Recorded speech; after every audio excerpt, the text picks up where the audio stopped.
A morte não existe. A alma é imortal. As pessoas não morrem, desencarnam. Os mortos podem se comunicar com os vivos.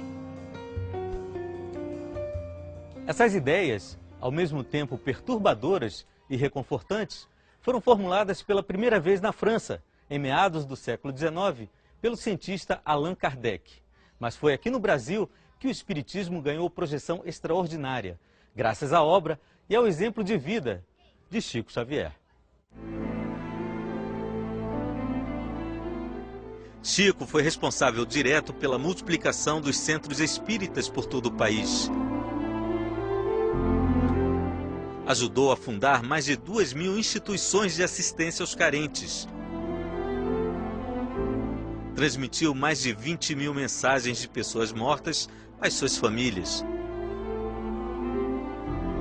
Publicou mais de 400 livros, vendeu cerca de 30 milhões de exemplares. Doou tudo. Não ficou com nada. Os direitos autorais dos livros, ele cedia, esses direitos às diversas editoras e não ficava com nada. Porque ele dizia, eu não escrevi nada, os livros não me pertencem, eles, os espíritos, escreveram. E eu perguntei, por que você não usa meia? Ele falou, porque eu não tenho.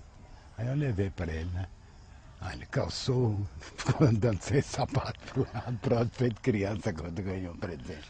Ele não tinha um par de meias? Nesta viagem entre dois mundos, vamos conhecer amigos, discípulos e colaboradores de Chico Xavier. Mas vamos ouvir também a voz dissonante de um dissidente. O problema dele todo era pensar no problema de religião e ele ser santo. Ele lia tudo quanto é a biografia de santo para imitar o santo. Fomos a Pedro Leopoldo, onde Chico nasceu, a Uberaba, onde ele viveu, e seguimos além do além para tentar entender os enigmas que cercam a incrível história do médium mais famoso do Brasil.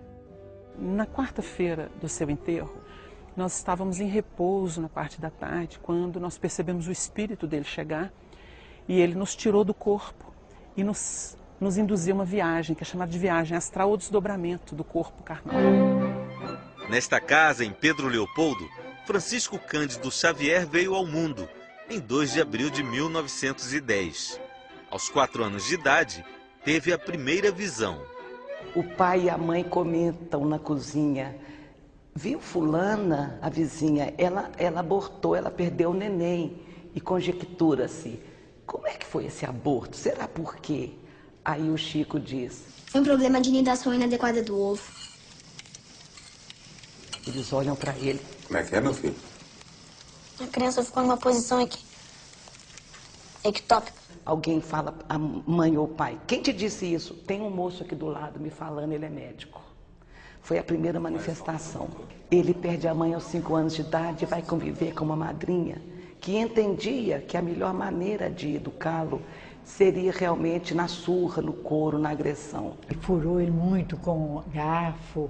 Isso para espantar as assombrações que ele teve. Ela não sei porquê, ela não judiou muito dele. E aí veio a Cidália, Aí veio a Cidália. A Cidália, ele não gostava de chamar de madrasta, ele dizia minha segunda mãe. Um dia ele chega, ela fala para ele, você sabe quem eu sou, Chico? Eu sei. A senhora é o anjo que minha mãe disse que Deus ia colocar na nossa vida. A Cidália era a segunda esposa de João Cândido, que casou com ele e acolheu todos os filhos que estavam separados devido à morte da mãe. Com essa esposa ele teve mais 5 filhos. Chico trabalhava duro para ajudar o pai, que era vendedor de bilhetes de loteria na cidade, a sustentar a grande família.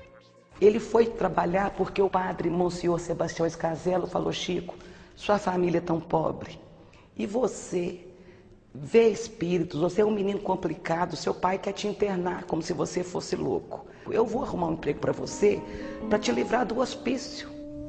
Nos tempos vagos, Chico buscava respostas. Aos 17 anos, encontrou o Espiritismo. O Espiritismo é uma ciência que trata da natureza da origem e do destino dos espíritos, bem como, eu diria, as consequências morais do entendimento dessa relação entre a dimensão corpórea e a dimensão incorpórea ou espiritual. É uma religião, mas eu diria uma religião natural, não é uma religião dogmática e hierarquizada.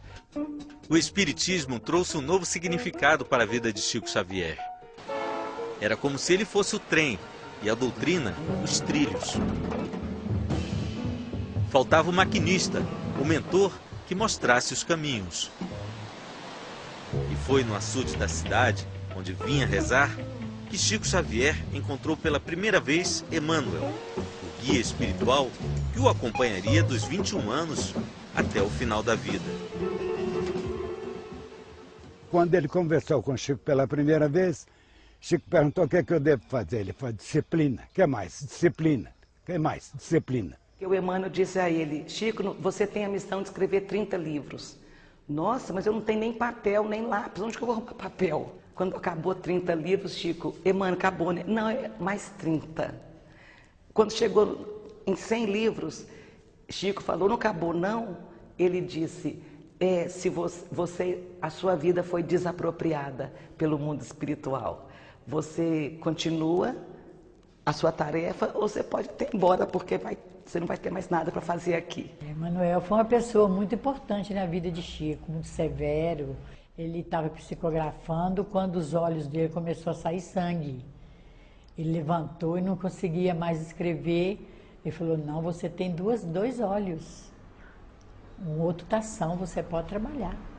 Durante muito tempo a gente tinha que colocar, sabe, a corticoide num dos olhos dele, que era o único que ele via, porque o outro ele não via, já não funcionava bem. Você está entendendo? Ele era cego de molho. Uma vez eu perguntei a ele, onde é que os espíritos arranjam tanto assunto para escrever? Ele falou, meu filho, eu também penso a mesma coisa.